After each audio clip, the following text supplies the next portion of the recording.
Testing 1, 0.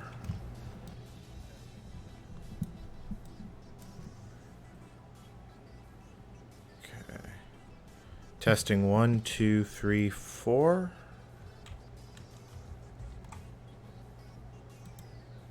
Okay, let's see here. All right.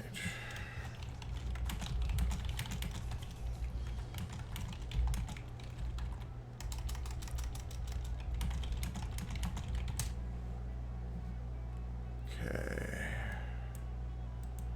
All right. Let's see here. Oh, I see. I'm echoing upon myself. All right. I am going to hope that the audio levels are okay. Folks, I am NCommander. This is the premiere episode of what we are potentially calling HACK-ALT-NCommander, something that we are experimenting with as a new content form. As you can see here, this is a standard Kali Linux desktop. And while we get settled in, I am going to start, I'm going to send out some tweets. If anyone's in the stream chat, feel free to join and shoot out your questions. I've got the Twitch chat open, so the best way to reach me is through Twitch. But I've also got Keybase and a few other things on screen, so hopefully I will see your message. If not, so live streaming.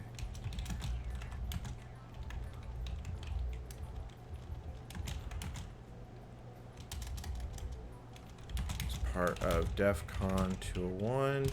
Come join us on Twitch. Okay. Or any other DC201 stream platform. Okay. Alright, I've posted the link to Twitter. Let there be life. Anyway, Kali Linux, for those who are unfamiliar with it, is basically it's your all-in-one toolkit for exploring systems, pen testing, and basically everything all in between. So if I open Firefox, we go to Kali Linux or Kali.org, you can easily see the download. Kali Linux is free. It is what's known as a rolling release distribution, so it's constantly updated. But if you head to downloads, you can grab the installer, or you can grab a live CD, the network installer, and a bunch of other ones. I don't actually, just as a word of note, I don't recommend the VM downloads. I've had constant issues with these. I highly recommend downloading one of the live installers or their torrents and using those instead. So, but again, your mileage may vary. So, let me see here. Okay.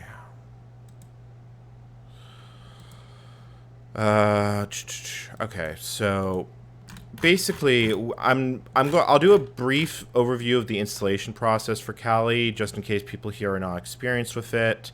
For those who are not familiar with Linux in general, that's a very good place to start. I am going to assume basic. Hey Jack, how's my audio? So I had a little trouble listening to my own audio, so hopefully everything sounds good. Oh, that's excellent. All right, so getting into the basics of it, let me switch my screen view so you can see my whole desktop. And while we've got that up, let's bring up VirtualBox. So if you're on Linux, I recommend VirtualBox. It's generally the easiest way to do this. So Kali 2. And Kali doesn't need that much as far as basic resources. I generally recommend giving it 4 to 8 gigs of RAM, because some of the tools can be, shall we say, memory heavy.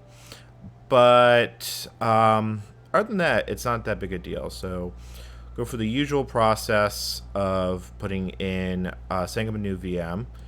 When we hit the start button, it's going to prompt for the Kali installation ISO. And if you can tell, it's been a little bit since I last live streamed. Let me switch the view. If my desktop would agree with me. Yeah. Window capture, Kali 2. So, Kali gives you the option of graphical install, regular install. They're more or less identical. I am not going to run through the entire install procedure. I'm just going, again, this is a high-level overview, and I don't think people want to watch 45 minutes of me installing Kali Linux. Why did it throw it? It went into low memory mode. Did I screw up? Yes, I did. I gave it like 500. I gave it half a gig of memory. Apparently, I typoed. Let's try fixing that. 9046. Okay. And then if I did that correctly, what I should do. I just realized this is not updating correctly. I'm a little rusty when it comes to dealing with OBS, so please bear with me. There we go. So, graphical install. And if you've ever installed Debian, this is going to look really familiar, because Kali Linux is a fork of Debian. In that regard, it's no different than Ubuntu or other Debian derivatives. Albeit it just uses the standard Debian installer and not Ubiquity like Ubuntu. So Kali can be run from a live CD, which is great for doing things like autopsy or machines you don't otherwise want to touch. Personally, I recommend installing it to a virtual machine, but as a counter note, there are times where you're going to run Kali or want to run Kali on real hardware. And the reason for this is that certain things you can do, like Wi-Fi cracking, user test. It's probably going to complain because I'm saying the password. Oh, wait, no, it didn't. Like Wi-Fi, it needs to be able to access real hardware underneath, and a virtual machine tends to get in the way of that. So what I did there, and I may have done it a little too fast, and I apologize if that's in fact the case, was create the basic user. Older versions of Kali would basically just have you run as root. Newer ones now actually have you create a user account and use that instead with sudo. Either is a valid option. The biggest reason for running as root under Kali is primarily almost every single network tool is going to want to run as root and will complain otherwise. And as a virtual machine, your Kali VM is in theory disposable. So with that taken into account, running as root under Kali is not the worst idea, but you again are maybe better off running as a regular user, just so you don't accidentally get pop yourself or get your VM popped when you make the mistake, especially if you're doing real-world pen testing. And I would like to emphasize to the point that I do not do pen testing in real life. I do CTFs for fun. I understand the tools and the knowledge, but I'm not at all an expert in this and related technologies. So after I want to get to a specific step in the installer that I want to demonstrate, but when it comes to wow, train of thought derailing. When it comes to Kali, wow, that is a complete train of thought derailment. I feel like we need an emote for this just to handle it. But right, you don't want to get your own VM penetrated when you're pen testing a network. So anyway, this is basically how you set up Kali in a nutshell. Now, another option I want to show, and I'm going to switch to full screen view here so I can bring up the VirtualBox UI. And if we go into settings, network, VirtualBox and VMware has something very similar. Has the ability to select different network adapter types. So, for example, you can see here that adapter 1 is connected to bridged adapter. This is not the default. The default is NAT. Bridged adapter means that the attached virtual machine, if we bring up here, if we bring this up in the foreground, if we, here, has, and if we look at its IP address, it has an IP address of 192.168.1.9. My desktop, which means that if I was to then pull up a terminal on my actual desktop, and you know what, we have a convenient one right here. I don't actually know if Kali installs SSH. It doesn't install SSH by default, but we can fix that. Sudo apt install OpenSSH server. But the long and short of it is that the bridged adapter means... okay, so you do have it installed. Is it just not running? Let's try that again. Yep, there we go. It means that it can be seen by other machines on the network and accessed. If I was to pop into my router, which I am not going to do on camera, I could see that it has an allocation. Bridged is very useful for when you are connected to like a customer network, or if you just want to be able to talk to other machines within your LAN. A lot of times, like if you're just doing CTFs, especially over a VPN, you can get away with NAT. The other options, which I will bring up here, let's bring that back up. I will bring that back up. There we go, settings. Internal network actually does have a use. This is basically allows you to create a simple LAN out of other VMs that don't have access to the internet. Adapter 2 on my Kali box is set up this way because I have 2 test machines, that's Silky and Silky 2, that are capture the flag machines. So they are plugged into the internal network. And host network adapter basically is a machine. It basically creates a network card but doesn't actually plug it into anything. This one has some weird uses that I don't remember offhand. Generic adapter. No, I'm sorry. I'm wrong. Host only is for connecting to a TAP network, which is not something I'm going to go into detail. And then NAT network. It basically creates a network out of all the VMs, like internal network, and then creates a NAT and routes them to the internet. Again, very useful in its own circumstances, but I'm going to set this back to bridge adapter, which is where I want it to be. As for, so that basically covers what I wanted to talk about with network. VMware and Hyper-V also have very similar options, but this is what I wanted to talk about with respect to Kali's setup. When you set up Kali, it's going to ask you for a choice of desktop environment. You can choose XFCE, GNOME, KDE Plasma, LXDE, or Mate. I highly recommend with Kali, especially when running in a virtual machine, to use XFCE because it will work correctly if 3D acceleration pass-through is not set. You also can select a collection of tools. Generally, I find the default works well, but it's a matter of preference. So that more or less covers what the installer does. This will run for about 30 minutes if I let it, so we're just going to bail out here and close it out and switch back to our other VM. Now, I haven't done the only customization I've done here is I set up the second network adapter, primarily so I could,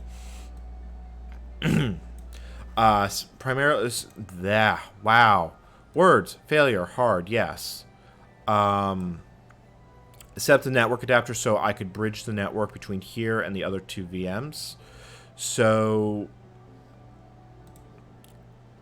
as we saw before earlier, when I set up, Kali has a standard Debian-based interface, so you have the standard APT utilities, and I have to keep remembering I used a dummy password in this VM.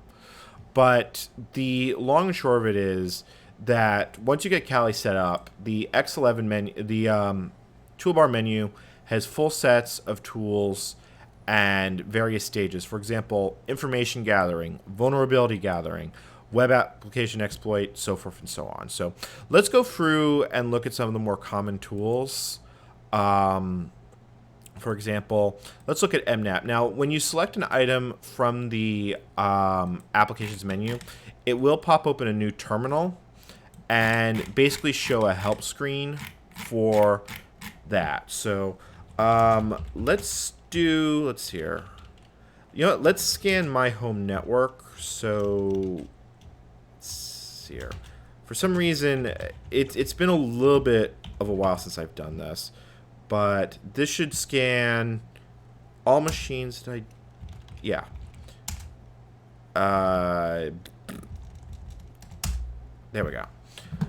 Scan all machines, do a stealth scan, and report. Try and do operating system identification. Now, this will probably take a few minutes to run. So while that goes, let me talk about something I find. You know what? I did forget something rather important here. Is when you run, what I'm going to do is p output. Whenever you run Nmap, you record your outputs. There is an option for this that's, I think it's big A, and it's basically a prefix. Nope, sorry, it's little a. And then Nmap.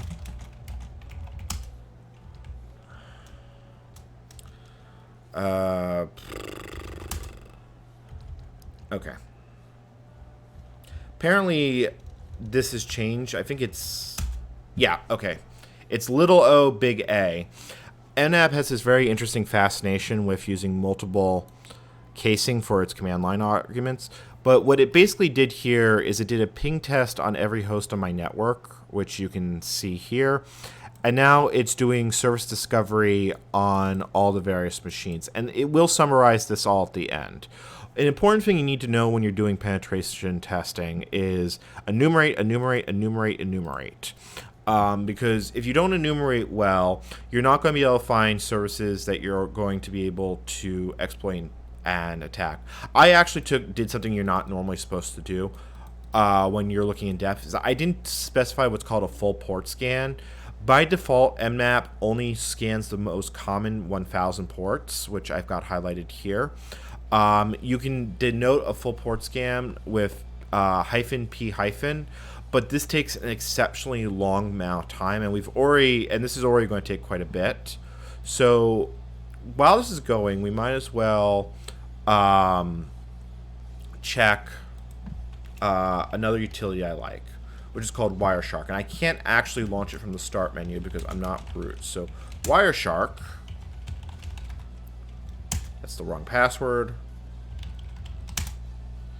Wireshark is a utility for capturing network traffic. And if I put Nmap on, we can see there's a lot of traffic currently happening. And I believe this is actually capturing my stream. But for example, we can see here that there was a request on port 80. It's trying to talk to my router, and it's sending various types of packet control. Wireshark is exceptionally useful when you're trying to diagnose network issues, understand what's going on, or various binary. And it can be interesting to watch what it's doing during an Nmap if you've got a service that is just responding unusually. It's not something you're going to immediately pull out during a pen test, but this was a convenient moment to pull it out and show it more in depth. So one caveat with Wireshark is it usually has to be run as root. There are ways to give it capacity-based scanning options so you can capture without being root, but that's a little easier said than done. It also can be used as a passive viewer for any PCAP or PCAP-NG files, which are generated by TCP dump and similar.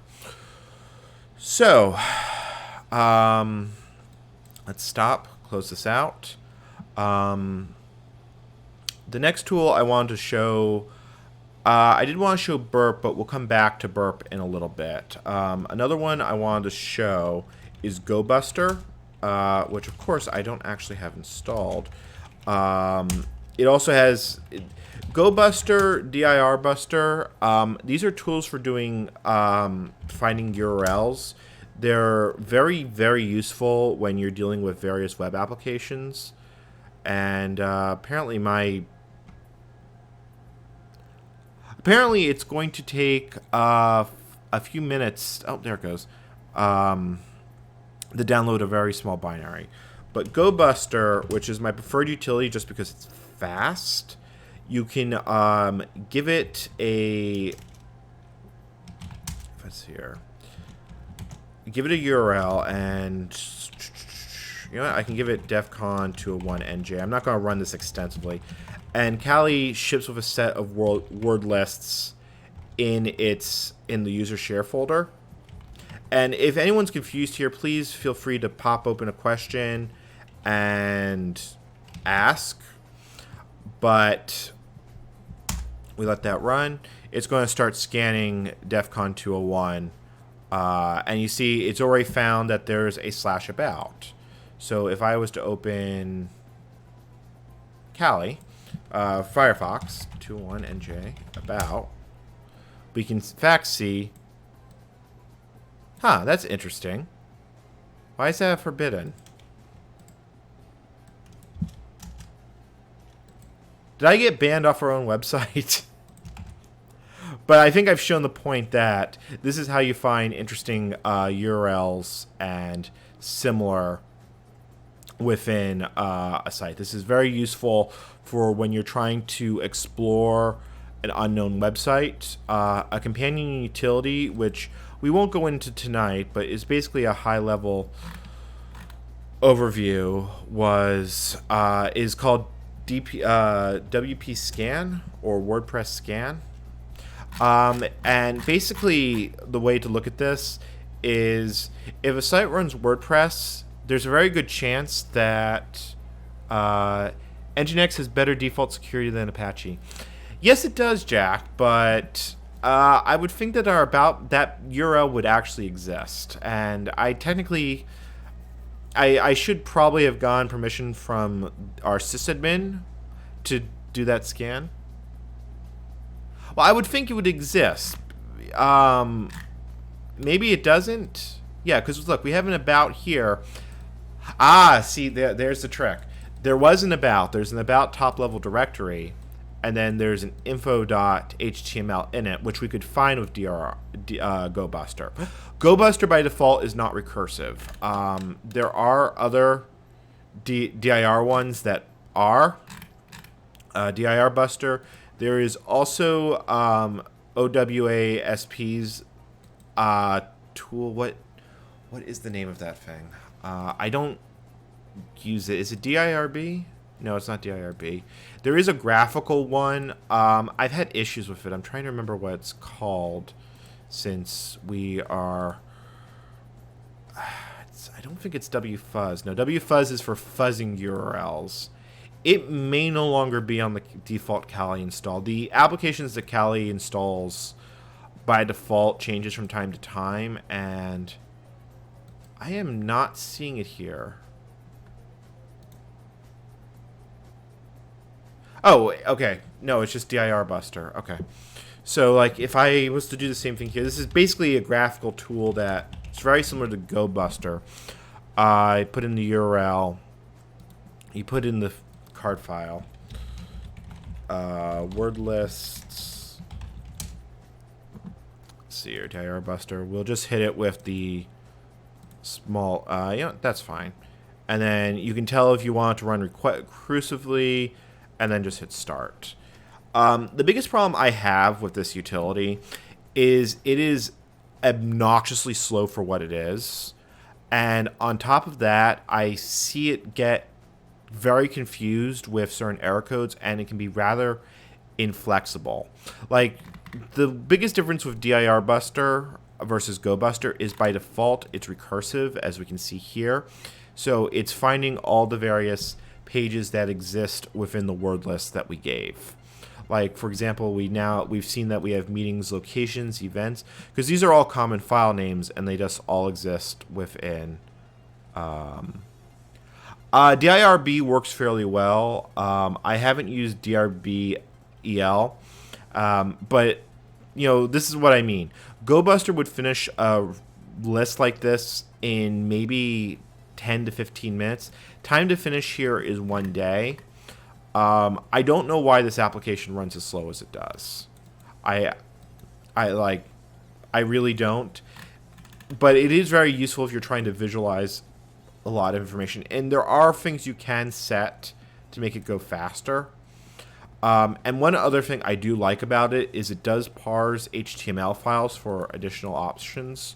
So if you are willing to really crank up the settings and you've got a supercomputer to work with, this can be a very valuable tool. Just know that it's got its limitations. Like, if I ran it with 100 threads, it would probably run a lot faster, but let's... God, I'm going to get a nasty gram from Verizon. I just know it. Like, see, the time to finish is now about 2 hours. DIRB CLI based. Yes, it is. Again, I don't like this one as much, but we can run it if we want. This is where I am going to be popping 2 boxes at the end of this tutorial, but this is very much designed as a high-level overview. So if we go defcon201.org, this one I have to look at the options because I never remember this one. Share word lists, dir buster.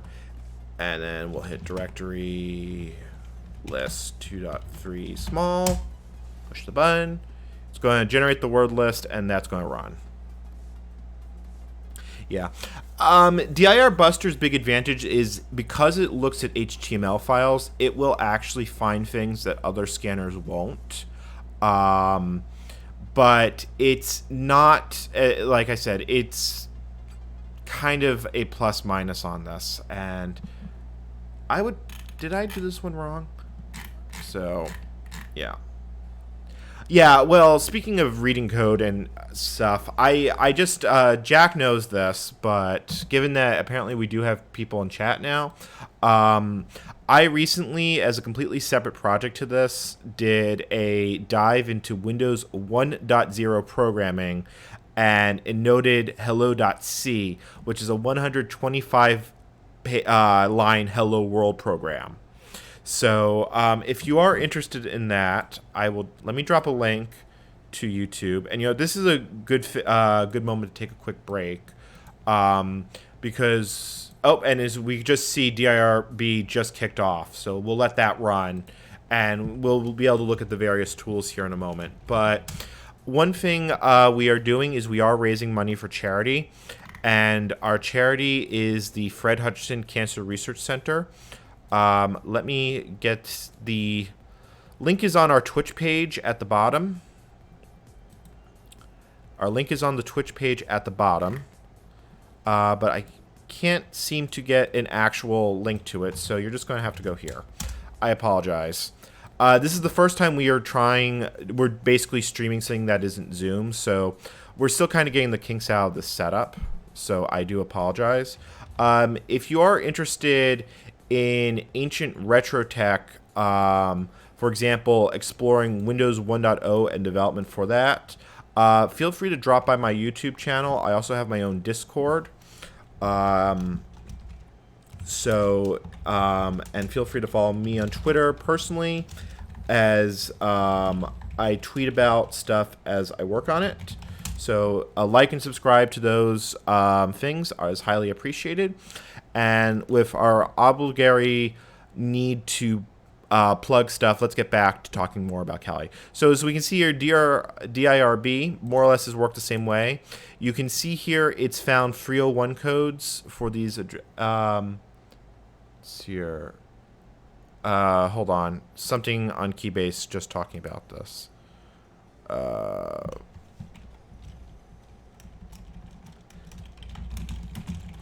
So apparently we were supposed to get. Apparently I was supposed to do this next week, but since we're already live,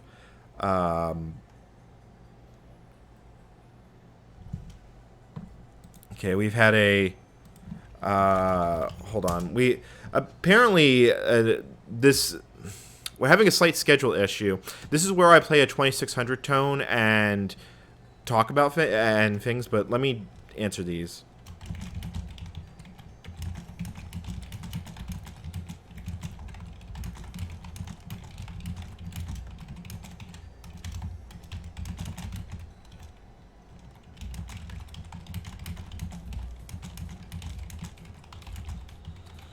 Okay, so bear with me. So that was DIRB, that was DIR Buster.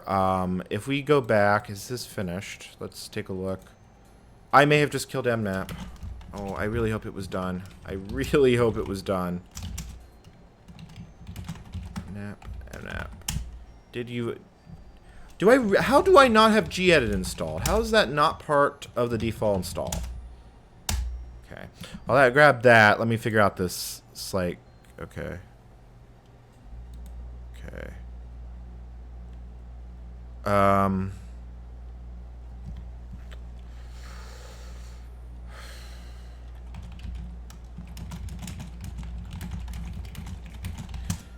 Oh yeah, Jack, you're right. It probably is mousepad. Hold on, guys. I am sorry. We may need to shut down for the night, so I'm a little bit confused in what's going on. Let's see here. First show.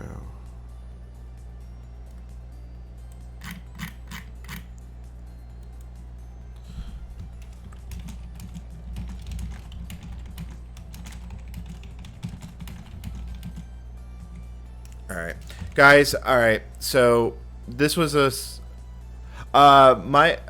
the question is, Kali gives you a choice of what DE to go live with or to install with.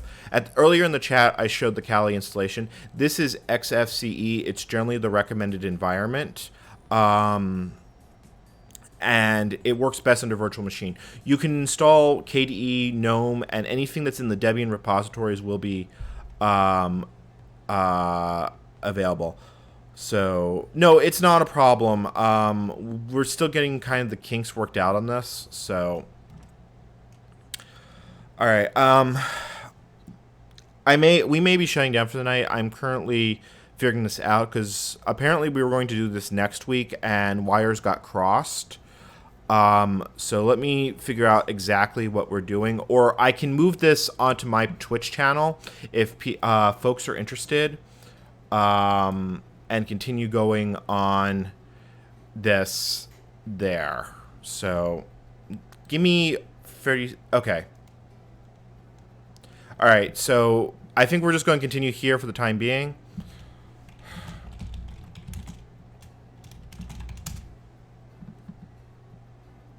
Yeah, alright. We're going to continue here, so sorry for all the confusion.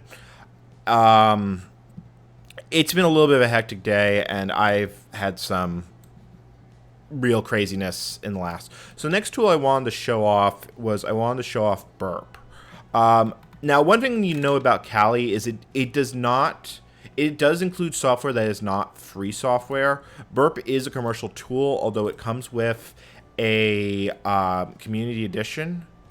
It also comes with a warning that it's on an uncompatible Java. There we go. That warning's been there for a long time. So the biggest thing with Burp is that the community edition, you can't save things to file. So let's start Burp. And I need to grab a add-on for Firefox. So Proxy, I think it's called ProxyFox is the best way to use. But what ProxyFox, maybe not. Firefox Proxy Switcher. And after we finish going through Burp, we're going to go back to mmap. So add. And now, the reason you want this is It lets you easily change where, because what burp is it lets you intercept and look at HTTP requests in real time. It's Fox proxy. That was actually what I was thinking. This is not the one I've installed, and that's actually the one I should install because that one works a lot better. Foxy proxy. Let's grab. Yeah. But what burp essentially is if you've ever used Postman or another tool for simulating HTTP requests, burp lets you man in the middle, and it's kind of like, yep, hold on a sec. Okay.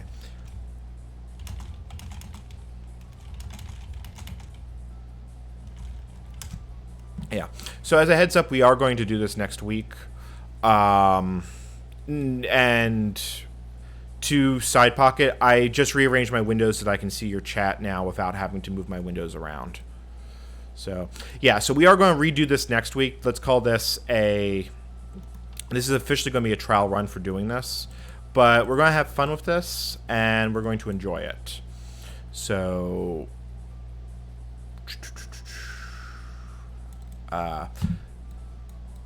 brain fart complete. Okay, so with Frog proxy, so for Foxy proxy, we can add burp here, and we try and remember what it listens to by default.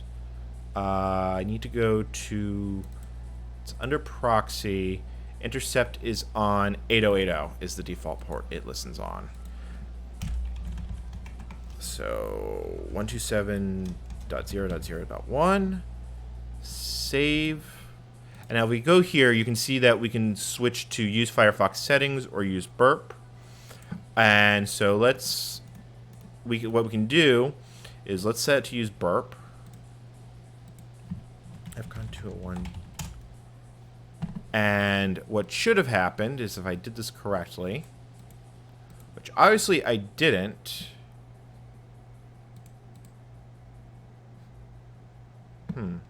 Proxy service is running. Why didn't... Oh, hold on. You know, it helps. Let's see, for all URLs, what's my IP log? There we go. That time it got it. I just had to do a refresh. But if we go over to proxy, we can see that it grabbed the request right out of Firefox, and we can see what it is and even edit it in flight. So, like, if I wanted to say grab about info HTML, I can literally edit it, forward it, and rewrite history as it goes. And as you can see, the page it loaded here changed since I rewrote the request. Now, since this finished, so that's basically burp in a nutshell. So let's go back and take a look at mmap, because mmap will be basically your power tool from the get-go. And if we look here, let's see here. If we look here, we can see the various things that are running on my network. For example, you can see I have a Netgear router, which should not have Telnet open and is slightly concerning to me.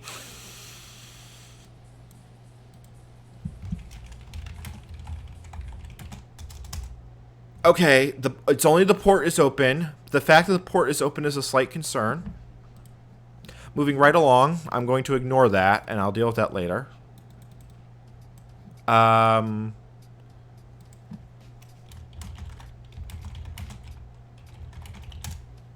see here. Okay. I'm sorry. Right now we've got multiple things. Like I said, this is kind of our trial run for this. So,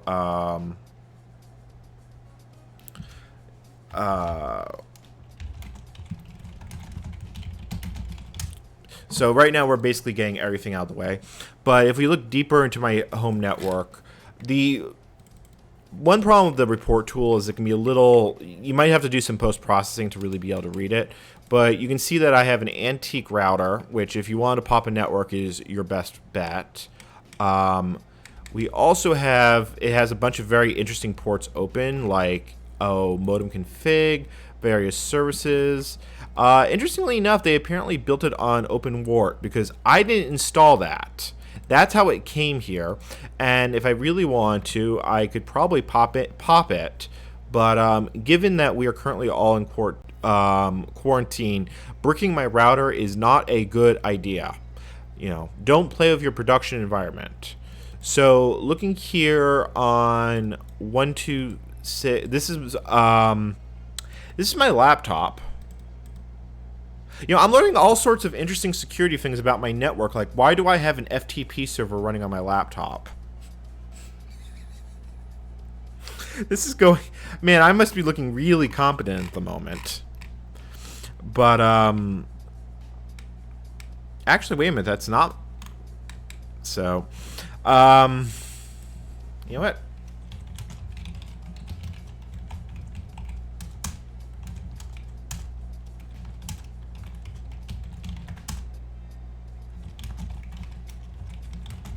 This is how you close security vulnerabilities.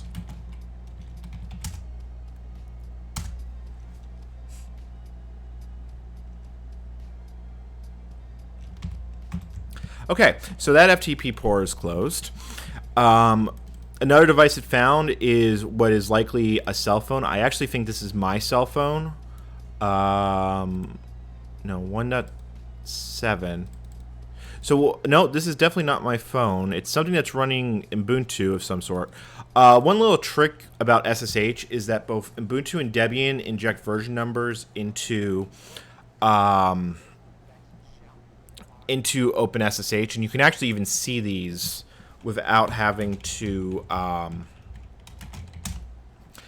run mmap. Like, if I pull up just telnet to port 22, the welcome banner tells me the Ubuntu version, and if we were to copy this,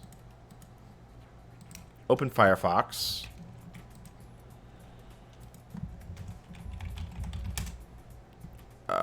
right, hold on, turn burp off.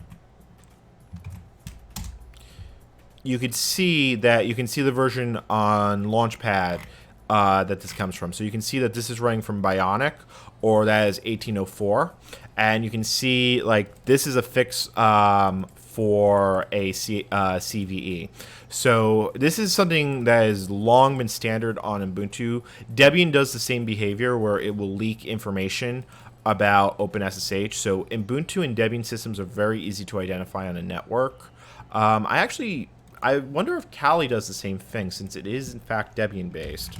So if I was to talk to myself on 22, yes, it does. I can't tell that it's Kali because it still identifies itself as Debian, but you know, this is sort of showing the point I'm trying to make. So 10 is my desktop, and that's the normal desktop, not the VMs. So you can see it only has port 22 open. And 9 is my Kali virtual machine. Again, it only has SSH open. So for a network, aside from the FTP, the most interesting target here is actually the router and the horrible, horrible things you could do to it, especially because I know how old that router is. And if you control the network, you can do lots and lots of fun, interesting things.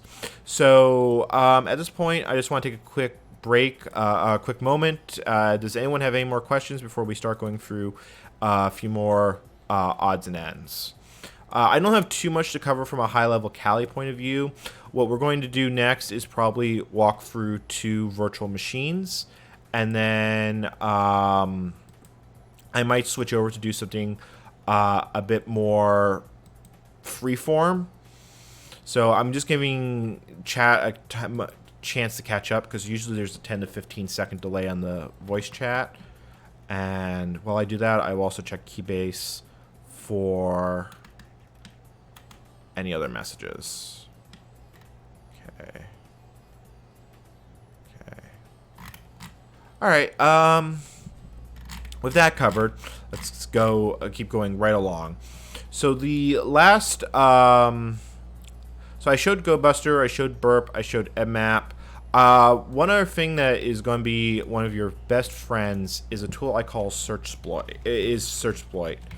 This was part of Metasploit for many years. I think it's got separated out, but this used to be part of Metasploit.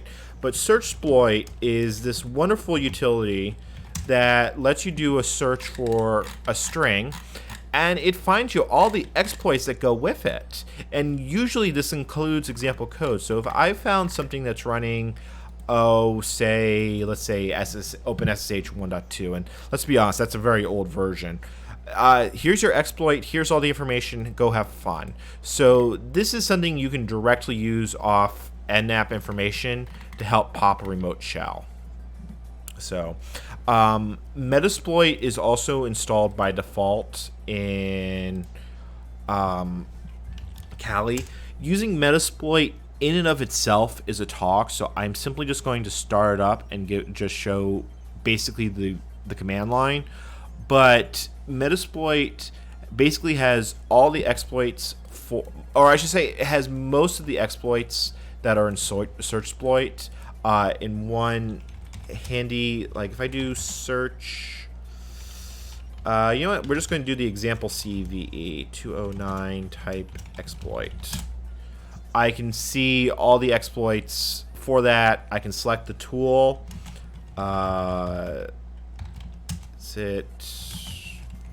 Exploit Windows VPN SafeNet IKE11.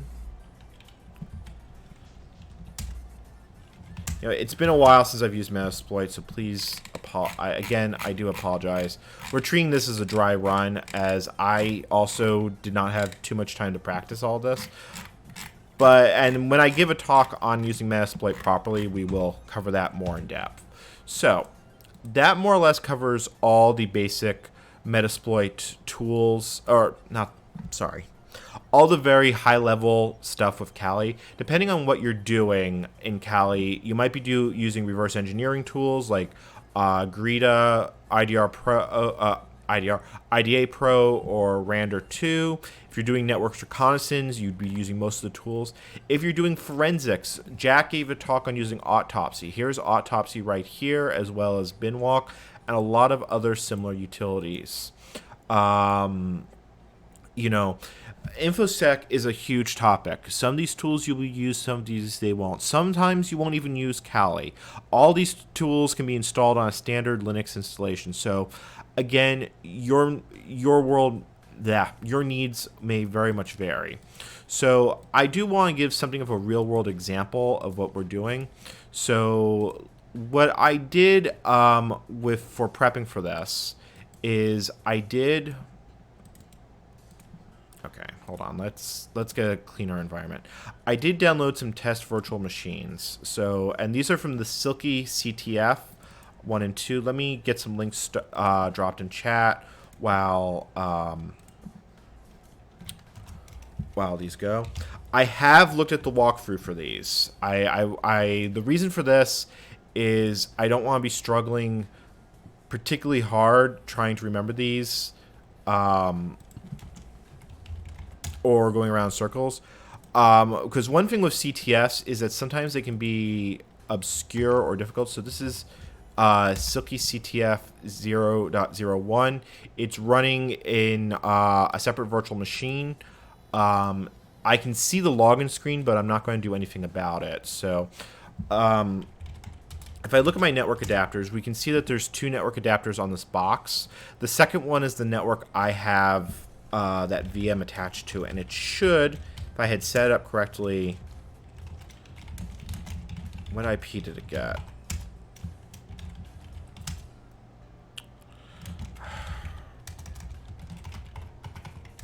See, now I can't even remember where DNS mask keeps its caches.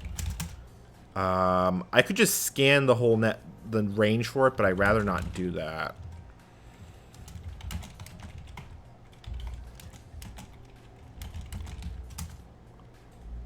Okay, no, that's the IP it should have gone. Because I did set this up, so it should. Okay, what gives? Why is Humpty Dumpty and Humpty Dumpty not talking to each other? You're running. Your network adapter is connected. Your network adapter is connected. What happened? Why? Sorry, folks. We are having actual technical difficulties here. So,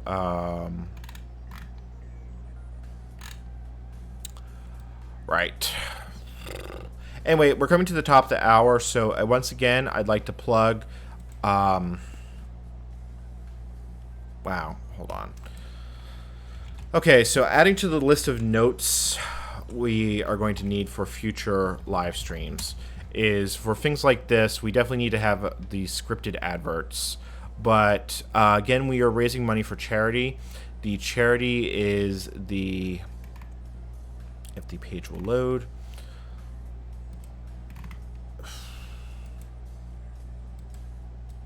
Come on. I'm sorry. This is a real technical difficulty. This is the Fred Hutchinson Cancer Research Center. I don't have a direct link for it. Wait. Ha! Okay, I did find the direct link for it.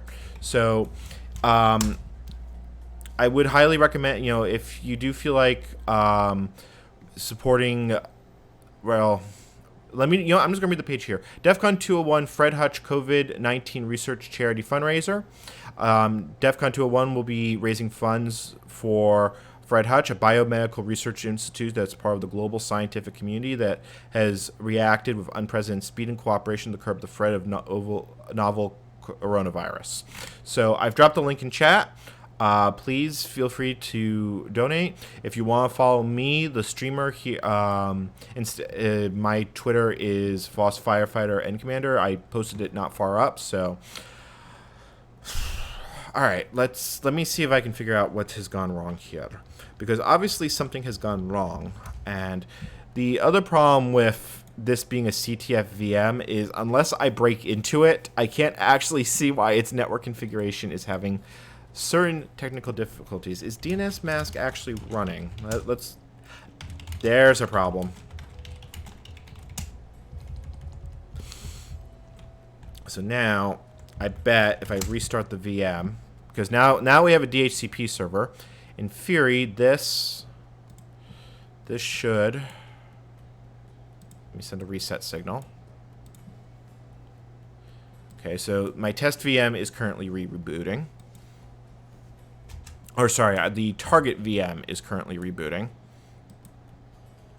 And I should... Yep, there it goes. So now we've got a DHCP address. Now we have something we can attack. So let's go to MS. So let's create a CTF folder, CTF, and we'll call this Silky OX01. So as always, let's do our basic reconnaissance. Notice that I'm using -p-. It means check all ports. I want to do OS discovery.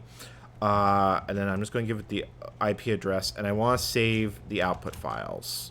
So I'm going to call this Silky mmap. And then we'll let it run as root. Okay, host seems down. Don't tell me something.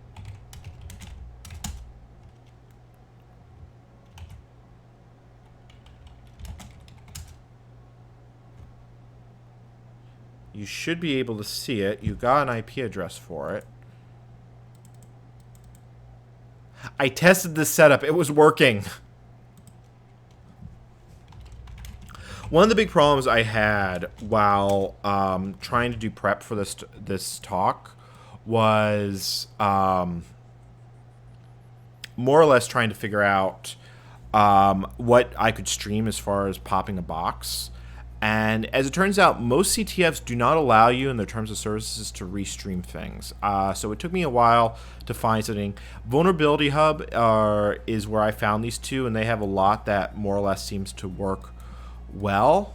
But like I said, you know, I go through so many hoops. There is a second option. I could put this on my actual network, but I really don't want to do that if I can avoid it. For the obvious reason is I don't want to have an unknown machine running on my network if I can avoid it at all. Why is this? Yeah, you've got an IP address. What gives? Alright, hold on. I'm going to have to break into the VM on the console and see what's going on here, because obviously something isn't right. Switch to recovery mode and see if I can get an IP address. Unfortunately, as an added complication, the oh frig, it wants the root password. I don't actually have the root password. Yeah, see, that doesn't actually help me. I'd actually literally have to pop this machine with a live CD to get into it to debug it. So what we're learning here is not how not to do a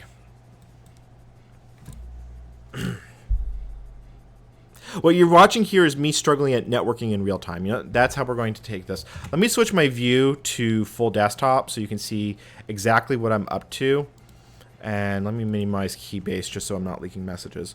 So here is the VM I downloaded from Vulnerability Hub. And I did, in fact, test this. The demo gods have decided thou shall not demo. So the first thing to test is my home network. You know, I just think I realized what might be going on. My home network is 192.168.1. I set this to 192.168.20. These both should have direct routes to them. So if I check my routing table, yes, I have direct routes to both these networks. So this should be able to talk to that. So, because now if we look at the VirtualBox settings, and we go to settings, yeah, see, it's attached to the internal network on IntelNet. So that should be good. And then we look at the Kali Linux install. Settings. Adapter 2. So, okay, so that's all kosher. Unfortunately, I don't have another VM here that I can easily test this with. I've got a Win32 DAWs one, but that, well, you know what? We can test with this. This was part of a network. This was part of 32 years of backwards compatibility. So let's restore this VM and see if we can figure out what's going on with this network. And what you are seeing on screen here is a bunch of Windows programs from Windows 1.0 running on Windows 10. That was the YouTube video that I had linked that had been the earlier project. So let's... This VM has had some serious issues. I don't know if it's a problem with network and file share center. Your device is connected. Okay, so let's see here. So the other thing I've learned is when you are going to try and give live demos, make sure you also have a nice, good way of debugging. So you, let's see here, status, properties. Yeah, that's fine. Okay, diagnose, details. So you got the IP address 2010. So if the thing is, I don't have PuTTY installed on you. Right, so they're able to talk on a high level because they're getting DHCP addresses. They're not. That's not right. That default gateway. Something is very wrong with this picture.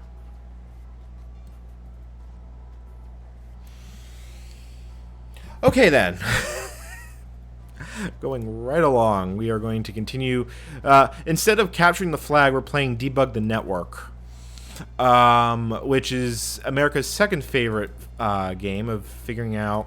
And I can't even blame this on DNS, which is the standard fix or error when these things happen. So you say no network access, no network access. You know, diagnosis is not going to work because it's going to tell me blah, blah, blah. Same thing. So if I come here, I suspect even if it was okay, the Windows firewall would still block it. Yeah, so what is going on here? I have tempted the gods of the demos, and they have told me it is all bad. Okay. So next thing to do is let's down the interface and re-up it. Sometimes magic happens when you do that. Because the reason I set up a DHCP server and all that is because it is necessary for the VM to be able to talk to each other. Now, interestingly enough, I just noticed this did not get a proper IP address. Can I remember the command for this? 21 dev ef1. Is it add? Okay, so now you have a proper address on that line. Destination host unreachable. That's a different error. Okay, let's see if it talks the other way. Okay, so it is talking the other way. Now, how did I manage to do that? I managed to get DHCP working without it having a valid IP address. No, I'm not. I don't want to think about this. The more I think about this, this is more the path to madness. All right, so let's put that VM back into stasis. Let's get the other one back out. You're going to need a reboot. Let's see if we can now reboot this thing. Okay. All right.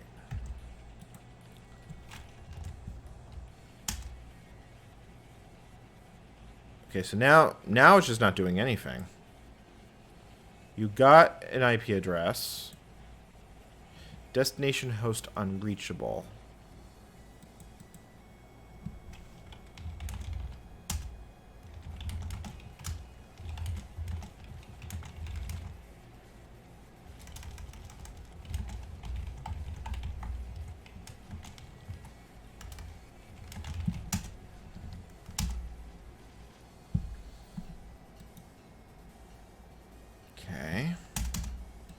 So this looks right.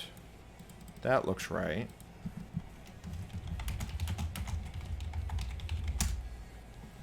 Let's try it. Let me reboot this one again. Folks, I again apologize. This was not planned, but I do hope you are finding this entertaining, at the very least, of watching me slowly lose my mind trying to debug virtual machines. Okay, so that time, a request an IP packet. You've got that. All right, can I ping it now? Okay, but ping could be blocked, so... Because I tested this. Port 22 should be open on this VM. It's not. Alright, let me see if I have a live CD available, because this will make my life a little bit easier in figuring out what's going on here. Choose disk. The only live CD I have is Kali. That's really not useful because it's not actually a live CD, it's a damn installer.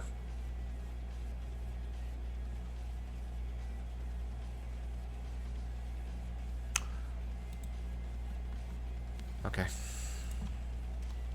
We can solve this. What we just need is you know what? Let me find a damn small Linux download. Something. We can hack this. Yes. I like that pun. Let's... You know, I don't even know the last time damn small Linux got updated. I'm guessing it was actually a long time ago. Yeah, no, like 10 years ago. You know, that's not what I want to be trying to download.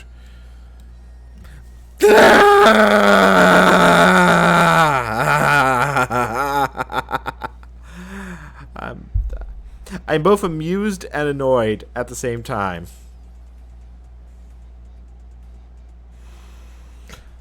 All right.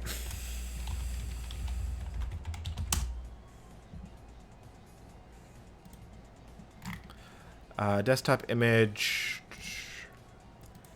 2.5 gigs. How long is this going to take to download? Because the other thing I can do is I can forcibly force my way into that machine, and you know what? That's I think what we're going to end up doing. So let me make sure I'm still streaming my whole desktop. Yes, I am. let me stop you. And this is so what I'm going to show you here is how do you gain root access on a machine where you have physical access. And the answer is it's not hard. So let me make a snapshot of you because I'm going to want to roll this back. Now, as I show, so let's let this boot up. And if we go, the slight annoyance here is everything is in German, which I don't speak, but let's see here. What I'm looking for is the kernel command line. Because normally when you try and go into recovery mode, it will ask you for the root password. And if we go here, what I can do is int bin bash at the end. And then I believe it's control... No, I don't think it's control X. It's F10. We'll start with the modified one. Okay. Yeah, so int bin bash F10. And that should drop me to a root shell. Yep, that did exactly. So I need to now remount root. Remount RW. Okay.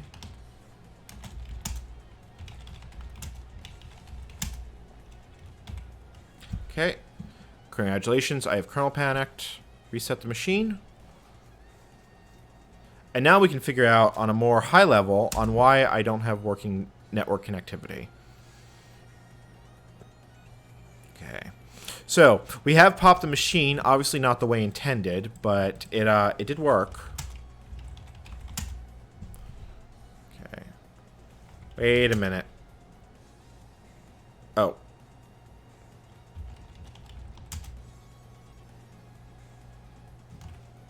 I'm guessing there's... Let me see here. Let me drop.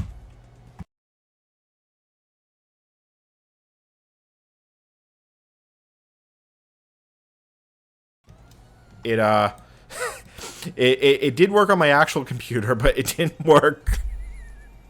It didn't work where I wanted it to work. It's possible X11's... This is just... I'm amused, and I'm both amused and slightly mortified on how badly this has gone.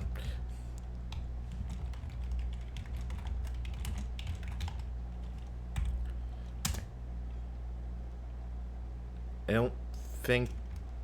Tempted to kill int. If anyone has any questions for me, feel free to ask in chat, because I do like to think I'm slightly more competent than I'm showing on stream, but this is also my first time trying to stream anything like this in general. So let's see here. Single bin bash and go. Maybe. Didn't.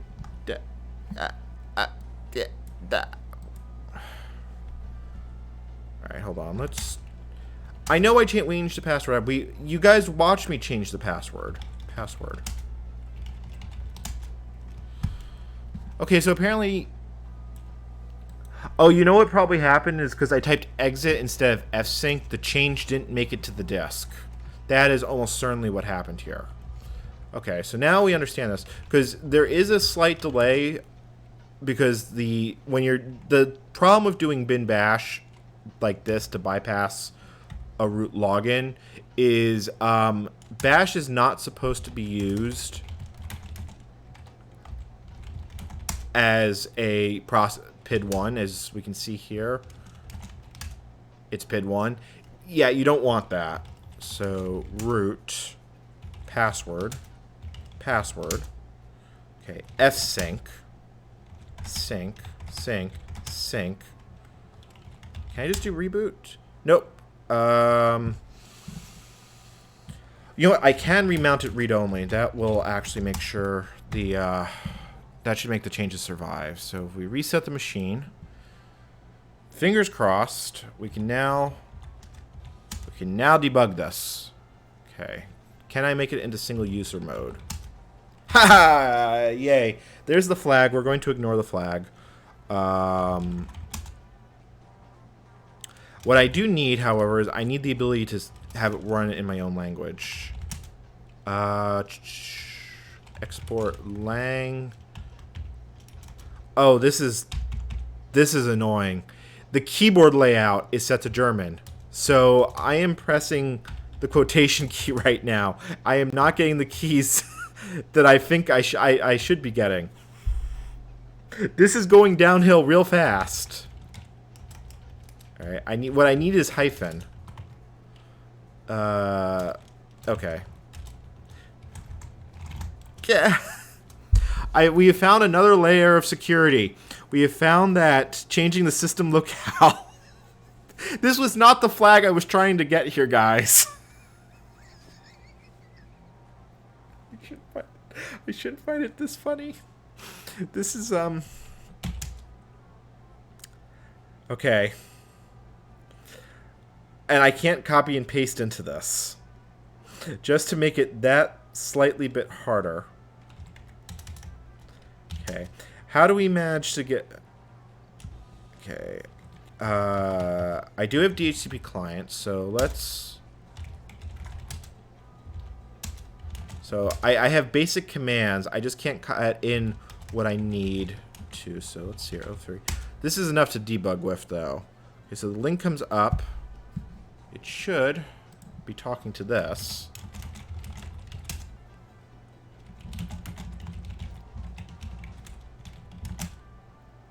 Okay, so it requested. Did it actually get it? So now this should be up.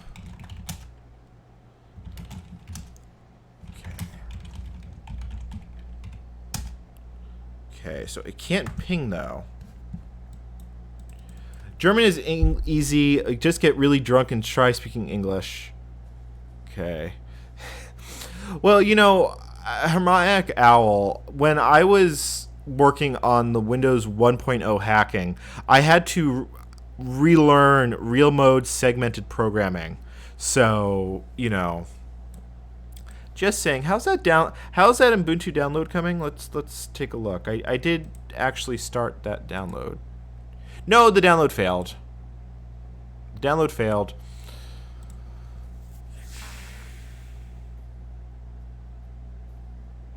What we're having here is a valuable lesson of why thou shalt not tempt the demo gods.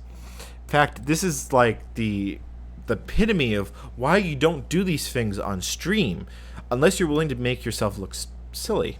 All right. So you have so you do have the correct IP address. I can see it set there. You know, at this moment, I do control this box. I could attach it to my network, and we can take a closer look and see what's going on. Let me just look here.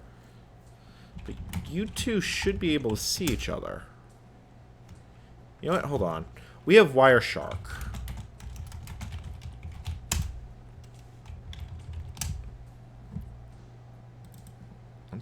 Let's see if there's anything going over the wire on this interface.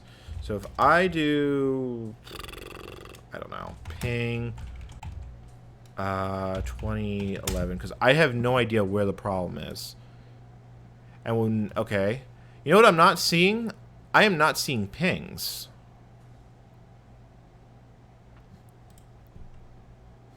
So the question is, where are they going?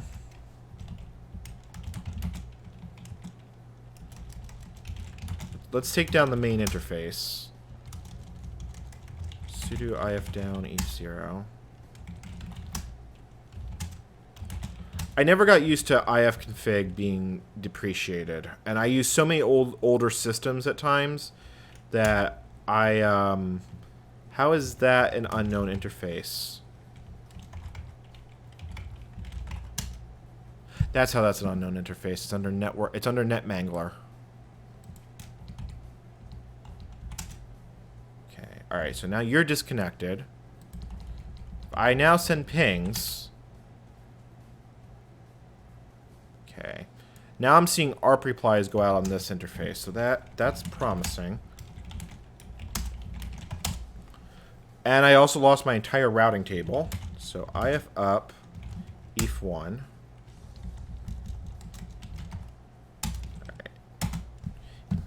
so obviously there's been a lot wrong here. Okay, so address. Nope, I also have to set a net mask. 255.0. IF up, EF1. Let's get a new terminal going with pings. 20.11. Wait, is that life? Is that actual life? Start. I see echo replies. Oh my god. It's magic. It's legitimate magic. Magic, they say. Now the next thing, I'm going to reboot this VM. This is probably a bad idea because I just got it working.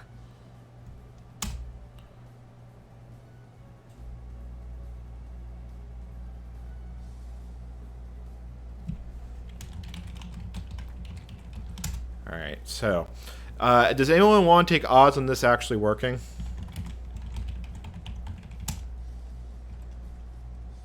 Wow.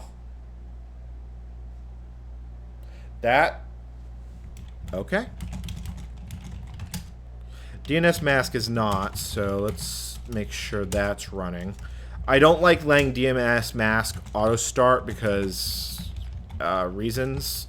I have probably run DHCPD on far too many things I didn't intend to until I finally learned mask the damn thing by default. So let's go back to this VM. Let's reboot you. And let's see if we can still talk to it.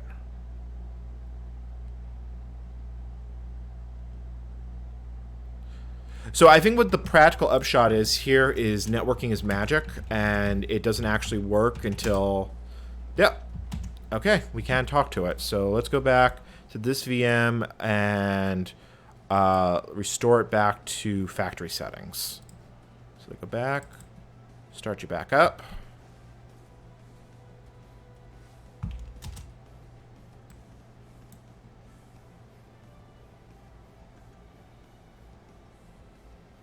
Okay.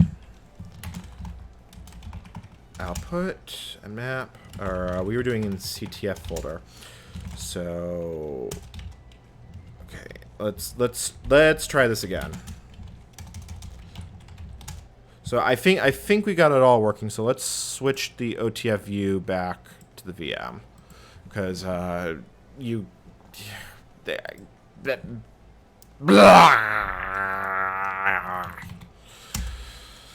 That is officially what I have to say about all this.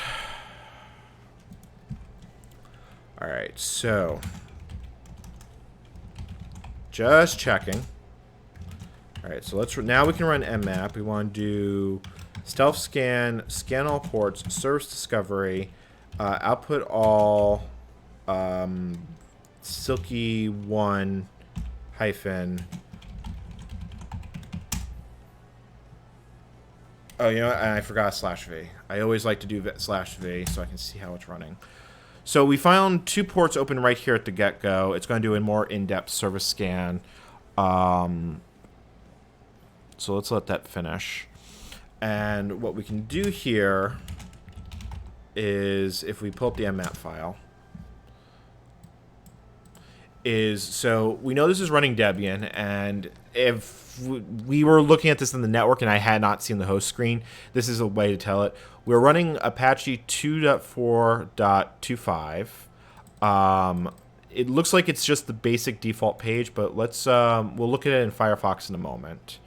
And then nothing else really of interest. There might be UDP services running, but enumerating UDP services is kind of a pain to do. So it would flag. So the next place to always look is, let's see what we have on that web server. So 10.20.11. So right now what we see here is this is just the default page. But there is something non-standard. Normally we would have found this via GoBuster, and you know, just for the sake of demonstration, let's do this with GoBuster, even though it's not actually needed.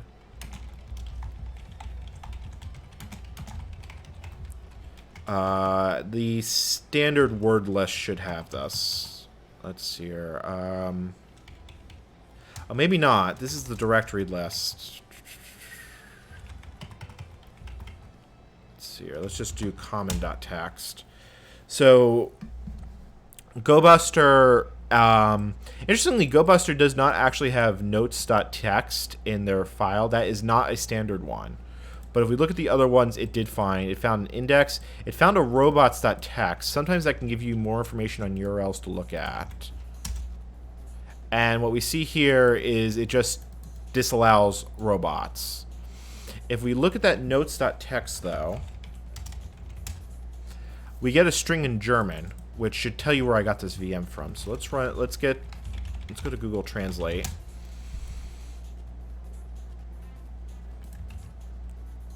I had to remove password from page. The last two characters are missing, but still. Now, if this is a hint, this is a fairly obvious one. Now, it's always good practice, even if you get a default page like this, to view page source.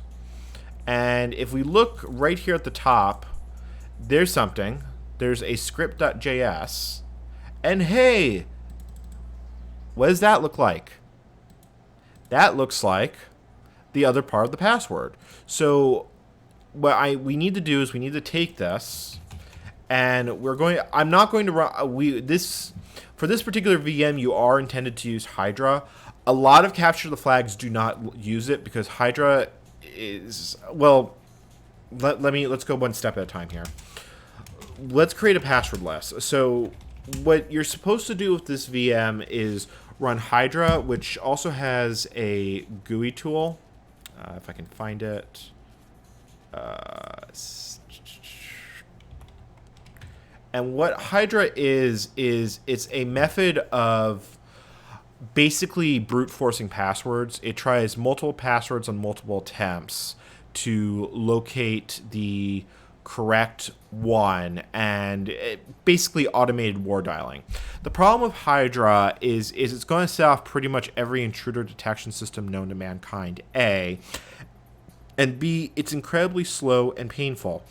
This is a reason why you tend not to see a lot of it in Capture the Flags, even though it is actually a very effective tool in real life, especially if you can afford the time anyway. So what we know here is from our hint is that they had to remove the password from the page, the last two characters. So a good place to start here is to take the first part of the password that we do have, which is Silky, and if we amend 2 letters to it, let's see here, crunch. Trying to remember what it is. So Silky 1 2 SILKY. So that's 5. So we're looking for 7 and 7. And oop, that's not it. There is a way. I'm gonna have to pull up the man page for this. But what crunch is basically a way to denote to create word list files that you can then run through Hydra. Or any other tools. Like you can use it with John the Ripper or Hashcat to pop a password. Now there is a way with crunch to set the prefix string. Let's see here.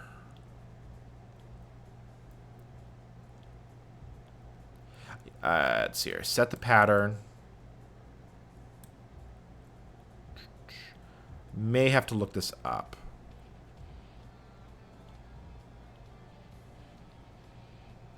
Right, okay, so I need to actually, let's put this in here. So prefix, so we've got that. So crunch 7 7 prefix, and then I want output test. Select a file name and character set. Wait a minute, character set.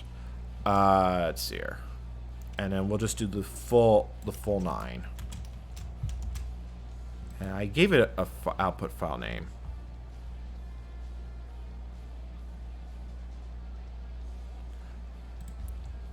Oh, wait. You want... Let's see here.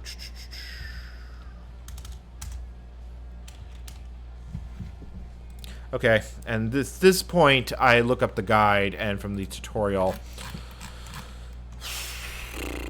on how to do this. Okay. So crunch 77T silk.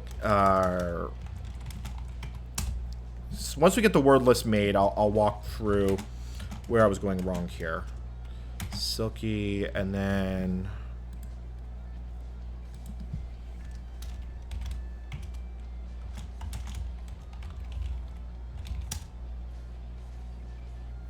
it's not quite what I wanted it to do, but essentially crunch. So the first two numbers is minimum length, maximum length. So we know from that hint that we're looking for a 7-character password. The /T option denotes the prefix and characters that should be used for wildcards. So if we look at the word list that was generated, we get this. The problem that we see here is that it complains a little bit of when you do symbols. Like if we do something like if we want to try all upper and lowercase characters, it would be like this. Let it generate the word list file. And then if we look in the word list,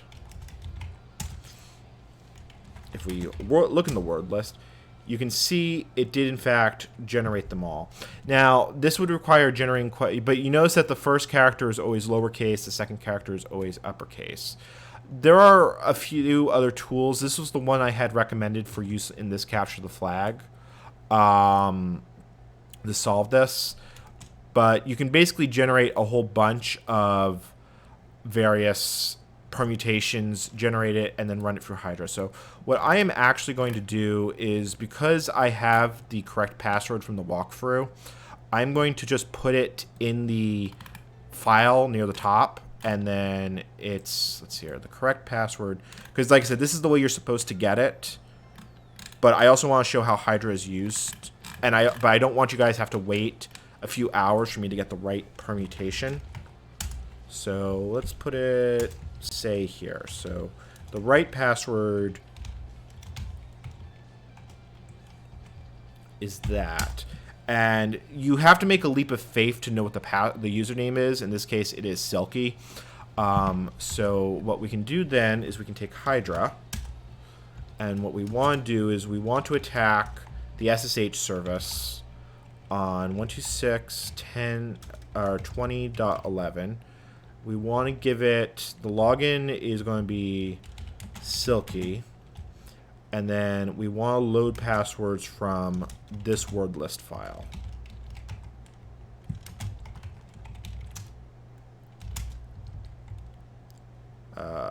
Word list file. Let's see here. Many SSH configs. Oh, it's not world list, it's word list. Okay, so let's let that run for a bit. And there it is. 1 out of 1 targets successfully found, 1 valid password found. So if we open yet another terminal,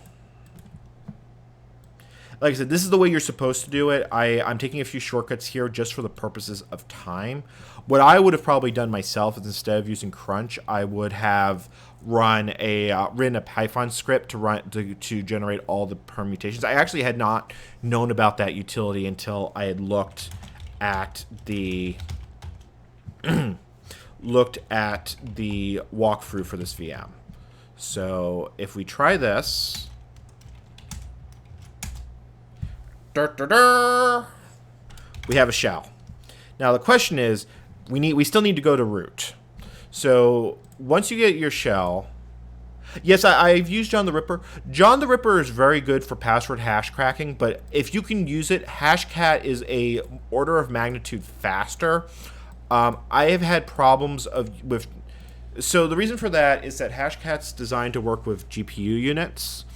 John can use them, but I've had trouble with that, and I've had more trouble with both Hashcat and John with running in a VM. Usually what I have to do is I have to copy the files out, my password, my caches out of the VM onto my main machine, and then from there run hashcat John and let it run on my card directly. This machine, incidentally, has one of the more recent RX video cards.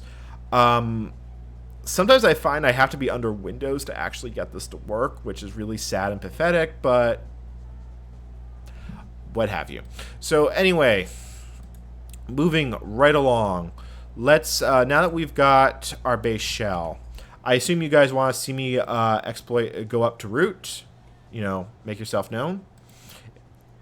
Okay, so what we want to do is what's called an enumeration search. Now, there is actually a tool that ships with Kali that's Unix priv s check. I've had some issues with this tool. Primarily, the largest problem I've had with it is that it sometimes errors out. But you know what? We will try it first because it is one of the more standard tools. So what it is it's a freestanding shell script. So if we basically just grab it and copy it in place. And you can also get it here on Pentest Mucky, which has links to lots of other tools posted right there. Let's see here. So let's copy you to the VM because I know what I'm looking for. Okay, and then you are Silky-5. All right, so if we go here, chain modified this. Okay, we can run it. So let's go standard privesc log. It's going to do a lot of system scanning and see what can be found. So did I tee that correctly? Yes, I did. So hopefully this found what it is. Normally I use a tool called Linux enum, which I can show off next, but I wanted to show what's in the default install of Kali. So let's go back to our CTF directory. Let's get that file and copy it back here. privs.log.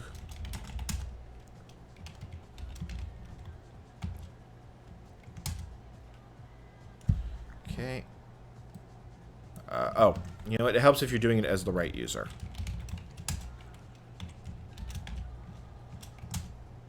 Okay. So basically, you can see it's done a whole lot of output. So what you're looking for is for the string warning, and as you can see here, it didn't find what I was looking for. This is kind of what I was afraid of. This has a second operating mode, which we're going to try for good testing, but this is sometimes why you need to use multiple enumeration tools, because sometimes your first one will not work, and that's what I was expecting, is what's called set UID programs. Now, assuming this actually found it, I will explain more in depth, but we're going to have to wait for the test to actually run through. Now, these sorts of enumeration scripts can be kind of noisy. You can set off tripwires, but, this is a capture the flag. I'm not that worried about it. And in this particular case, I control the VM. I control both the vertical and the horizontal. So, okay. Oh boy, yeah. See, this is why the detailed takes a while. I'm going to get a drink of water while this runs. I'll be back in a second.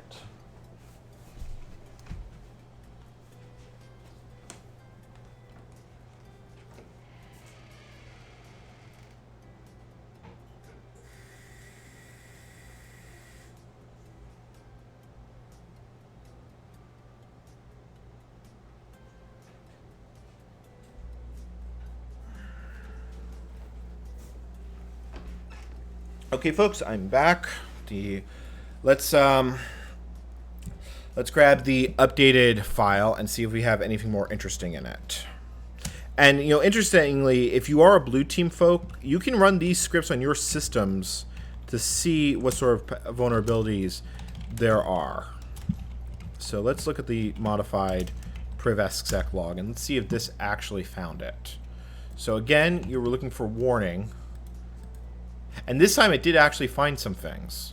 So some of these are just going to be background noise, but like for example, this is looking through cron tab programs, and I know for a fact that most of these won't be here, but you can see various directories and so forth. But what we're looking for in particular are what are called set UID programs.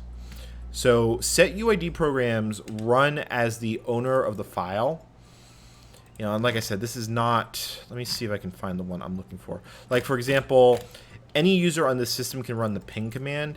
Ping normally has to be run as root if you actually didn't... Because it requires what's called raw sockets to create ICMP requests. So it's installed set UID, so it's running as 00, even though your user may not be the root user. So if you can find a vulnerability in any of these applications, you can successfully pop them. Now, as you notice that this is the Unix privsec generated a lot of real noise here, which can make it very hard to find things. And I don't even think it found the right binary, because there is, in fact, this is the way you're intended to get root on this machine is as a set UID exploit. And I am not seeing the correct binary on this list. Let me see if it found it at all. Let me go back to the walkthrough. Because like I said, this is what I wanted to show.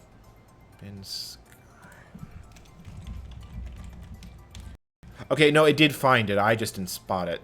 See, this is the problem of having a little bit too much noise, is you lose things in the minutia. So this is why, at least for the moment, I recommend using a different script called Linux and Gnome. And you know what, since I did not catch it on the Privesc one, we're going to do this because this would be me running another tool after beating my head multiple times over and over again trying to figure out, oh, why couldn't I get this shell? Why couldn't I get that shell? Why couldn't I get the next shell? So, and I should probably write this in a text file just so I have it handy.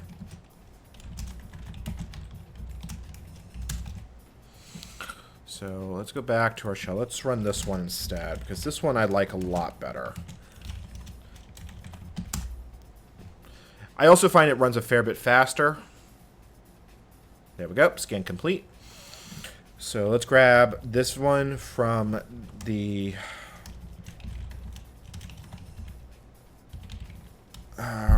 what did I save the log file as? Yeah, am I the only one who ever has that problem? So apparently I just saved it as Linux enum. Okay.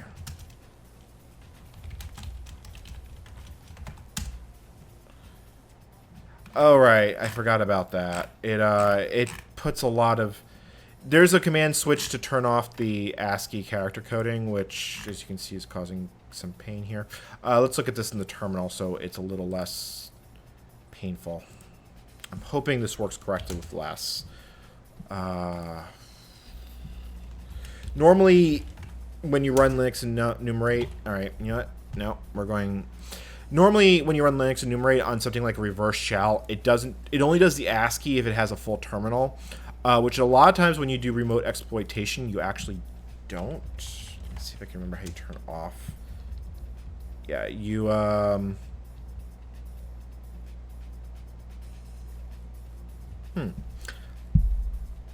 am I not remembering how to do this? Okay, screw it. Well, I'll figure this out for... We've already decided we're going to repeat this episode next time.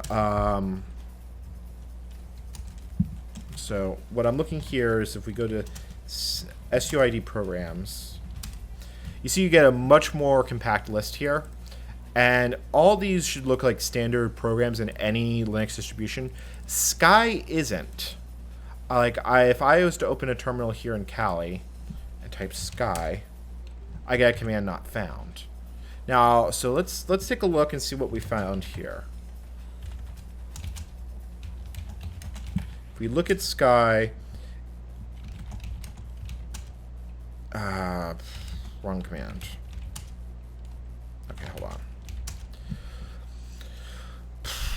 There are days where I'm on the ball, there's not. So it's a standard executable binary. If we run it, it prints out a bunch of German text. So let's see what it is. What's that saying? And yes, you can, in fact, hack through a language barrier this way. It's just not a lot of fun. Silk is animal fiber. It's obtained from the cocoons of silkworm, the larva of silkworm, drawn root. So I have no idea what that did. So let's do a. But the fact that it says root is interesting. So let's run strings on it and see if there's anything interesting here. So I see echo statements. In fact, that's a very interesting string to see here. And I also see who am I. Now, what I want, the easy way to look at this is what is it calling? So I don't think I can strace. I can't strace this. So what I can do though is I can see what this binary depends on. Yes, I can see what this binary depends on. And it just uses the C library, so we can download this to our box. Let me find a usable terminal window.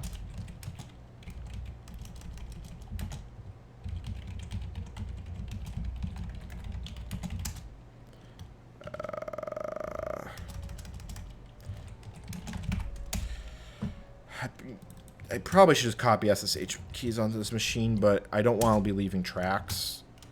So we grab this.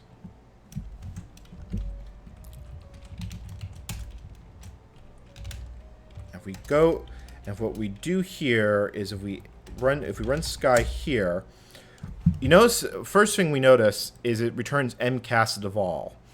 That means it's printing out the current user it's running. But let's take, if we run it with strace, because it's such a small binary. If I first install strace,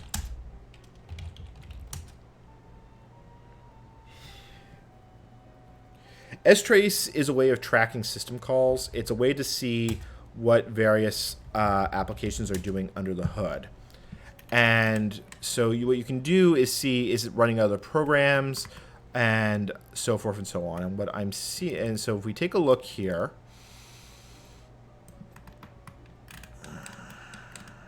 let's see here, we basically do a bunch of mmaps. There's a lot of background noise here I probably should clean out. It doesn't immediately tell me anything interesting, but what I don't see are write system calls, which tell me, oh, it's doing X, or oh, it's doing Y. I'm surprised what I'm not seeing here. But what I can do is I could open this up. Is Greta in part? I don't think it's...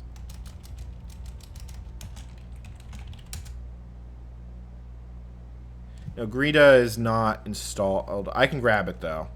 Let's grab that. Because I actually want to show this from a disassembly point of view, and xrandr is not going to give me what I want to show.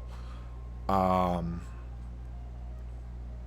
would thought strace would have shown it, because I don't want to say what the exploit is, because I do in fact know what it is, but okay, that 40, okay, no, okay, we're getting back down to a more reasonable time frame, but not. But there are other things that we can look at. Like, we could look, if we look, hold on, let's, the fact that I saw in these strings, for instance, Sky, I saw, who am I? That suggests, maybe is it possibly running the command who am I? Because I also saw echo. And that looks like a shell program being run, because what you can do is in C you can have the system command run a command, but it's not. It doesn't have a full path available. So let's do a test here. So let me make a bin folder, and in my bin folder, let's create a who am I.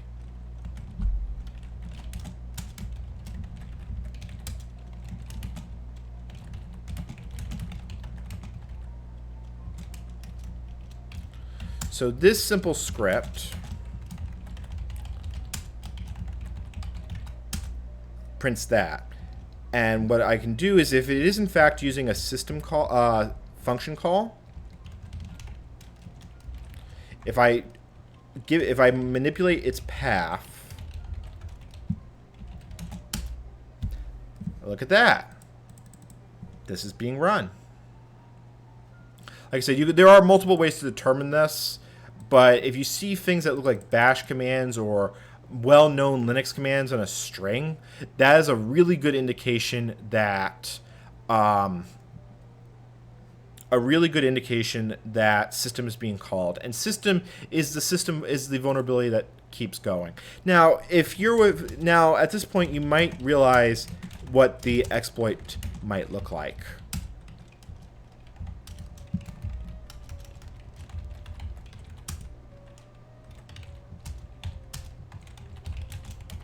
So first we do basically what we just did.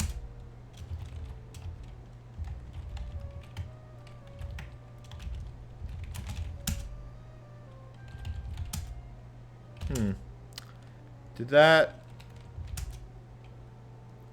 did not work the way I thought it would. Let me see here. What happened? Wait a minute.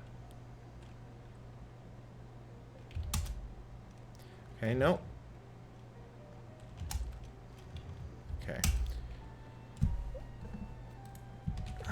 The thing I am trying to show, and probably showing badly, is what's known as a path vulnerability. The problem with system and anything that takes a relative path is it's dependent on a system variable known as path to find commands. Now, path is everywhere. The question is, why didn't that work? Because that should have worked. Let's change the payload code because I don't want to be spending multiple shells here. So path home silky bin on sky. So that ran test. Oh, let's try that. Sudo slash. Nope, don't want to do that.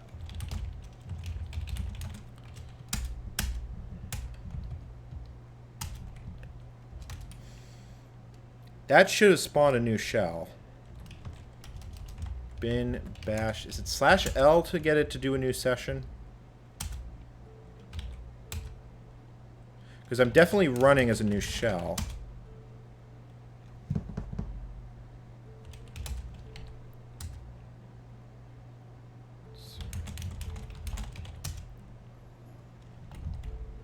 But I'm definitely not, I don't think I'm running as root. Yeah, I'm not running as root. Okay. Let's do a test here. Bin sky. So if I do user bin who am I, I'm running commands as root. So if I'm running commands as root, that's nearly the next best thing. So it's running as silky. Wait a minute, this binary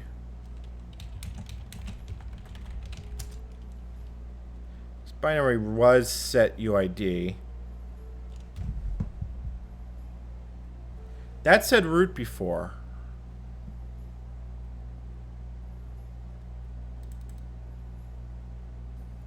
Am I going mad? That definitely said, that used to say root before, and that's a set UID binary. This should be running. Okay, no. Okay, what happened here is a little bit obscure. Let me explain. Watch. Okay. Linux libc, if it sees a shell script, immediately drops privileges. I forgot about that little detail. So you can't just spawn a shell that way directly. Do I have a compiler available? I do have a compiler available, so we can do this the easy way. So who am I? C. Int main, blah, blah, blah. I don't care. System bin bash. Return 0.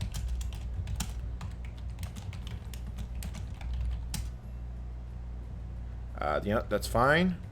Let's try this. There we go. Who am I? Oh, well, that didn't quite work the way it was supposed to. That's interesting.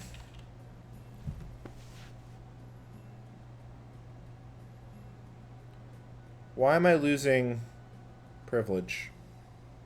Because obviously my code's running. It's running from a root context. System. right, let's look at the underlying vulnerability, because path exploit vulnerability.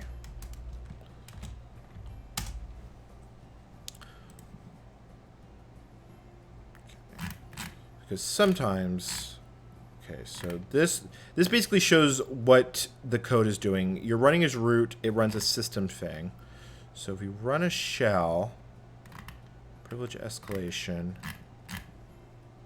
running through this really quickly. Support path / shell.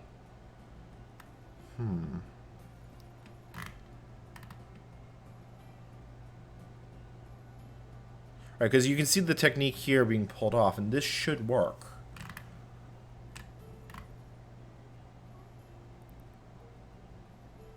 All right, let's do a little experimentation, because maybe either I'm doing something wrong, or let me see here.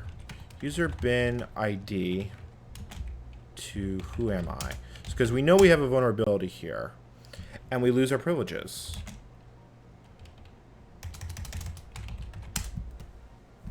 Let's take a look at mount, because file systems can be mounted no SUID, and that may be what's causing us problems here. Let's see here. But I'm not seeing that here, so why is that not working?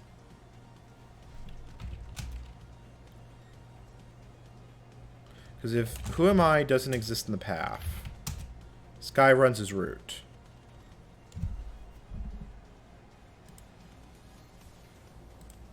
This is still downloading, so I can't easily disassemble it. I could open it into Randor. I don't like Randor that much. It's not that easy to use, but no, we'll wait for Greta to finish downloading while we experiment with this. Guys, I really hope I haven't lost you. We're only going to do this one test VM tonight. I'm going to save the second one, because obviously this has shown some of the issues we've had.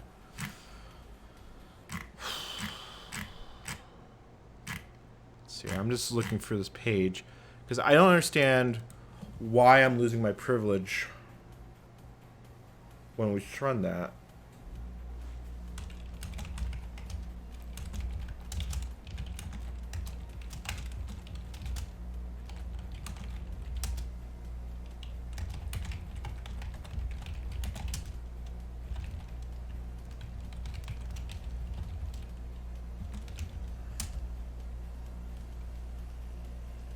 And that works. Wait a minute.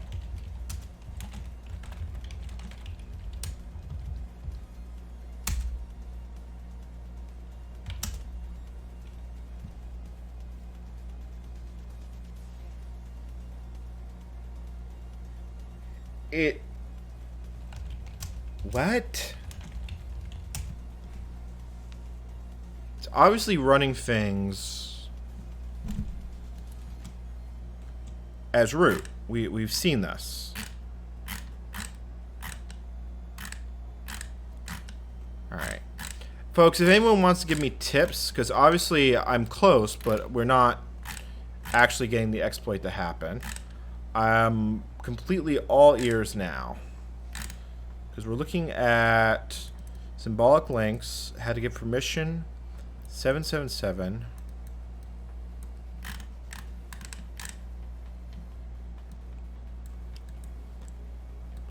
Okay. Like I said, I did not have time to run through these in depth before I started this stream, so. Okay. Let's get Greta. Let's get Greta installed, and let's see here. I appreciate you have. Let's see here. Well, what we're going to do is we're going to disassemble that binary, because at this point I'm a little bit stumped. The documentation, the spoilers for the VM said all you have to do is a path exploit, and as we've seen, that is not quite working the way it's supposed to work. So, given that's the case, I'm going to have to work through this by hand. Which goes to show you that not every write-up you see is worth the time, is worth the value in it. And like I said, we are going to be repeating this come next week, next Wednesday. So this will be a much more streamlined experience at the moment, at that time. So let's let that download. Greta, for people that aren't familiar with that. Let's see here. Greta, for people that aren't familiar with that, is a tool used for reverse engineering binaries and can disassemble them. It was actually released by the NSA, I want to say about a year ago, and it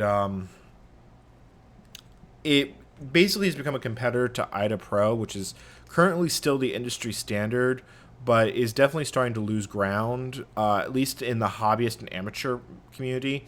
It doesn't help that IDA Pro costs thousands of dollars for a license, to the point that it's not something that most hobbyists can afford. So, okay, so now that that is set up, can we please run? Yeah, accept the user agreement. Let's take a closer look at what this binary actually is doing. New project. It's not a shared project.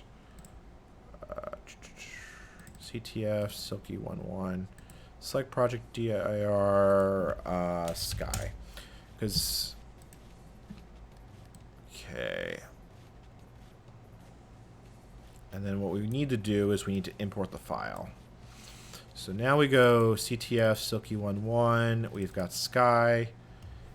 It's going to want to do analysis. This should, I really hope, go fast. Okay, because this should not be a complicated binary.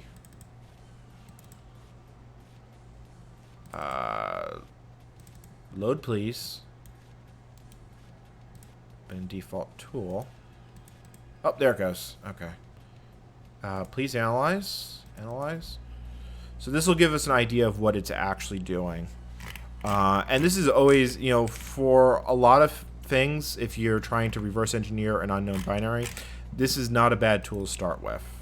So what we can do here is we can see that their system is being loaded as a funct function. Let me find references. Or, you know, actually what I want to do is I want to just go to main. So looking at main,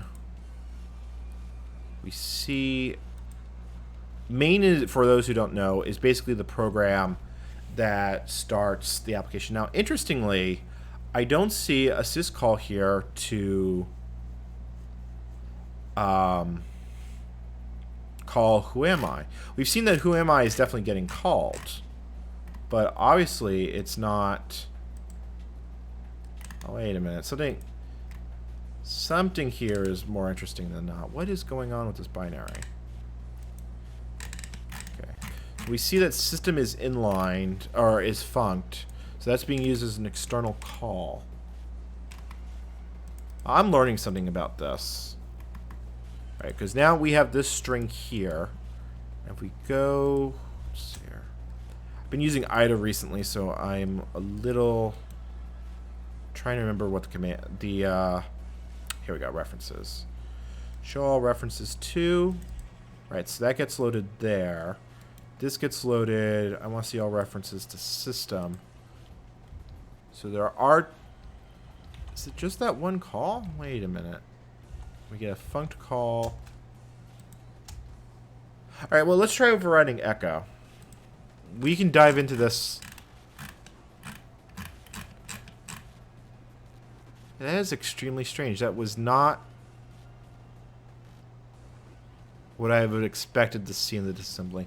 All right, let's try overriding echo and see if that makes a difference.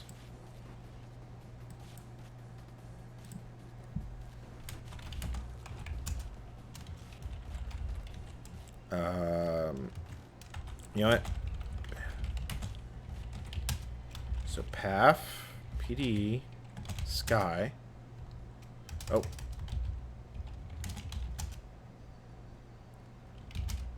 You see, that's a bash built in. What? So I wouldn't expect that to work. Wait. User bin sky. See, yeah, that one says who am I not found.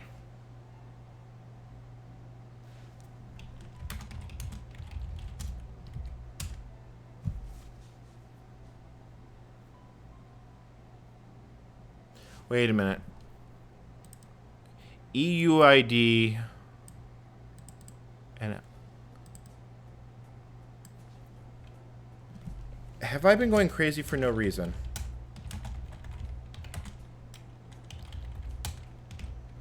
Like, did I have this right originally?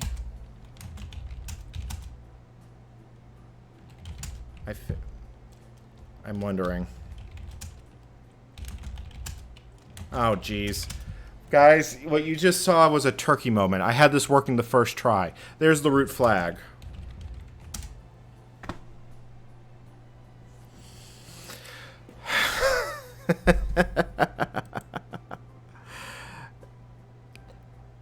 There is always a problem between the flag and the keyboard. But I got confused at... Oh, wrong windows. Wrong window. See that this says UID 1000, and then this is saying EUID root, and I didn't catch this bit. I am vaguely curious. I switched that. Yeah, see that those strings are not localized. UID 1, because if I switch as root to on a local console, it would go UID 1, GID 1, group 1, which is... This must be a unique thing as part of set UID binaries that I was actually unaware of. Huh. Well, I learned something out of this. Let me close out some of these excess terminal windows. So, does anyone have any questions of how we got here, how we got the flag, and so forth and so on? Because feel like at this point I have more questions than answers, even though I did actually successfully get the flag. Let's see here. Oh, and that's how who am I is being called. So if we actually look at Greta, it's a single system call that ends with a call to who am I. So that was the part I missed. Because I couldn't see the whole string, and I didn't realize it was one giant string like that. But the long story short is that whenever you call out to another binary, make sure you use a full path and be very careful because it is a potential vulnerability. All right. Yeah, I think this is a good place to hang it up. We've been going for about 2 hours, so let me drop the links. Again, we're raising money for COVID-19 research, which is here. If you're interested in me as the presenter, I'm on Twitter. I do occasionally do streams independently, and I also have a YouTube channel with various other content, such as retro computing projects. Anyway, this is NCommander signing off. I hope you all enjoyed it. We'll be back later next week. Bye-bye.